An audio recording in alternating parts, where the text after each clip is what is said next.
मकबूजा कश्मीर को जबरदस्ती अपना हिस्सा बनाने वाला भारत खालिस्तान तहरीक की वजह से अपनी नींदें हराम कर बैठा है।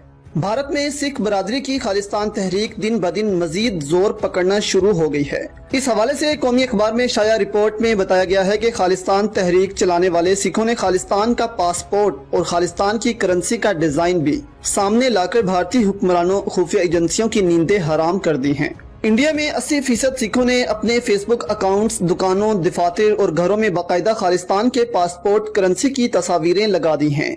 रिपोर्ट के मुताबिक पासपोर्ट करेंसी की तस्वीरें सामने आने के बाद एजेंसियों की रिपोर्ट्स पर भारतीय पंजाब में खुफिया अदारों, फौज, पुलिस और दीगर अहम सरकारी अदारों में अहम ओहदों पर तैनात सिख अफसरान के तबादलों का सिलसिला शुरू कर दिया गया है और इन्हें इन अजला में भेजा जा रहा है जहां सिखों की तादाद ना होने के बराबर है और इन पर बाकायदा चेक एंड बैलेंस रखे जाने को कहा गया है।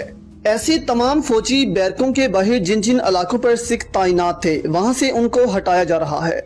इन सिख रहनुमाओं और लीडर्स की मॉनिटरिंग शुरू कर दी गई है जिनके अजीज माजी में खालिस्तान तहरीक के रहनुमा रहे हैं। वाज़ेह है कि खालिस्तान के सिख रहनुमा 2020 में एक रेफरेंडम चाहते हैं जिसमें वो खालिस्तान को बनाना चाहते हैं, जिससे भारत इस वक्त बहुत परेशान है, जबकि सिखों का कहना है कि 2020 में हम खालिस्तान बनाकर रहेंगे।